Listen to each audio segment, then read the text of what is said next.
എൻ്റെ പേര് Angel Maria George. ഞാൻ കായൽപ്പുറം ഇടവകയിൽ നിന്ന് വരുന്നു, പുളുങ്കുന്ന്. ആദ്യമായിട്ട് സാക്ഷ്യം പറയേണ്ടത് എൻ്റെ ഹസ്ബൻഡിൻ്റെ ഫാദറിനെ പറ്റിയാണ്. അച്ചാച്ചി 40 വർഷം മേളിലായിട്ട് പുക വലിക്കുമായിരുന്നു. അപ്പോൾ എനിക്ക് 1 വയസ്സുള്ള കുഞ്ഞുണ്ട് വലിക്കണ്ടെന്ന് പറഞ്ഞാലും കേൾക്കുമായിരുന്നു. അപ്പം വീട്ടിലെല്ലാവരും പറഞ്ഞു എത്ര പറഞ്ഞാലും കേൾക്കില്ല. അപ്പം എൻ്റെ നാത്തൂൻ പറഞ്ഞു നീ പോയി ഉടമ്പടി എടുക്ക് എന്ന് പറഞ്ഞു. അങ്ങനെ നാത്തൂൻ പറഞ്ഞിട്ടാണ് ഞാൻ ഉടമ്പടി എടുക്കാൻ വന്നത്. അപ്പോൾ ഉടമ്പടി എടുക്കാൻ ഉള്ള കാര്യങ്ങളുടെ കൂട്ടത്തിൽ അതുകൂടി എഴുതിയായിരുന്നു. ഞാൻ നവംബർ 24 ഉടമ്പടി എടുത്തു.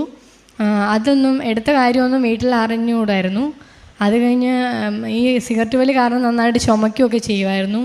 അങ്ങനെ വീട്ടിൽ പറഞ്ഞുകൊണ്ടിരുന്ന് വലിക്കാണ്ടിരിക്കുക. അത് കഴിഞ്ഞ് കുറേ ദിവസം കഴിഞ്ഞപ്പം ഇങ്ങനെ ചുമയൊക്കെ കുറയാൻ തുടങ്ങി. അപ്പോൾ അമ്മ ചോദിച്ചപ്പോൾ പറഞ്ഞു ലാസ്റ്റ് വലിച്ചത് നവംബർ 23-ാം തീയതിയാണ്. അത് കഴിഞ്ഞ് ഇതുവരെ വലിച്ചിട്ടില്ല. പിന്നെ എനിക്ക് കഴിഞ്ഞ ഏപ്രിൽ മുതൽ ദേഹം മുഴുവൻ ചൊറിച്ചിൽ വരുമായിരുന്നു. അപ്പം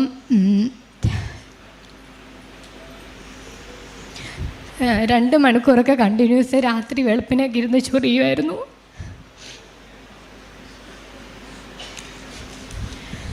അപ്പോൾ കുഞ്ഞും കരച്ചിലായിരുന്നു രാത്രി മുഴുവൻ. അപ്പോൾ ഇവളെ കൈ പിടിച്ചോണ്ടിരുന്നു ഒത്തിരി ചൊറിഞ്ഞു. അത് കഴിഞ്ഞ് ഉടമ്പടി എടുത്തതിൻ്റെ ഫലമായിട്ട് അതെനിക്ക് സുഖം കിട്ടി.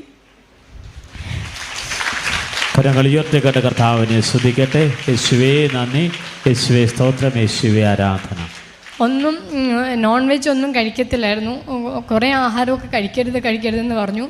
പിന്നെ എന്തെങ്കിലും കഴിക്കുമ്പോൾ വീണ്ടും ഉണ്ടാവും. അപ്പം ഡോക്ടർ പറഞ്ഞു എന്നാൽ അതും കഴിക്കണ്ട.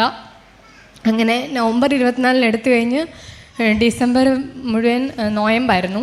അപ്പം പിന്നെ വീട്ടുകാർ പറഞ്ഞു ഇനി നോയമ്പ് കഴിഞ്ഞ് എല്ലാം കഴിച്ചു തുടങ്ങിക്കോളാൻ.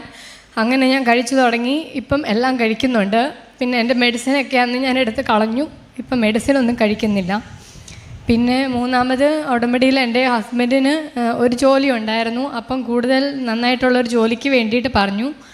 അപ്പോൾ ഇത് ഉടമ്പടി എടുത്തു കഴിഞ്ഞ് ഒരു സ്ഥലത്തുനിന്ന് വിളിച്ചു. അവിടെ ഇപ്പം ജോലി റെഡിയായിട്ടുണ്ട്. പിന്നെ എൻ്റെ കുഞ്ഞ് 1 വയസ്സ്. അപ്പം 1 വയസ്സാവുന്നതിന് മുമ്പ് അവളുടെ പ്രായത്തിനനുസരിച്ച് അവൾ കഴിക്കുകയൊക്കെ ചെയ്യുന്നുണ്ടായിരുന്നു. ഇടയ്ക്ക് വെച്ച് എന്താ പറ്റിയെന്ന് അറിയത്തില്ല, കഴിക്കാണ്ടൊക്കെ വന്നു. ഭയങ്കര ബുദ്ധിമുട്ടായിരുന്നു.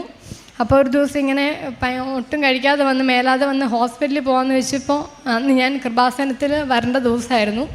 അപ്പോൾ അമ്മ പറഞ്ഞു നീ എന്തായാലും കൃപാസനത്തിൽ പോയാൽ മതി. അന്ന് ഞാൻ പിന്നെ രാവിലെ പോന്നു. തിരിച്ച് വൈകുന്നേരമാണ് ചെന്നത്. അപ്പം കഴിക്കുന്നൊക്കെ ഉണ്ടായിരുന്നു. ഇപ്പം കുഞ്ഞിനങ്ങനെ കുഴപ്പമൊന്നുമില്ല. ആഹാരമൊക്കെ അവളുടെ പ്രായത്തിനനുസരിച്ച് കഴിക്കാൻ തുടങ്ങി. ഇത് ഞാൻ ഉറച്ചു വിശ്വസിക്കുന്നു. മാതാവ് വഴി എനിക്ക് ഈശോ നേടിത്തന്നതാണ് ഇതെല്ലാം. യേശുവേ നന്ദി, യേശുവേ സ്തുതി.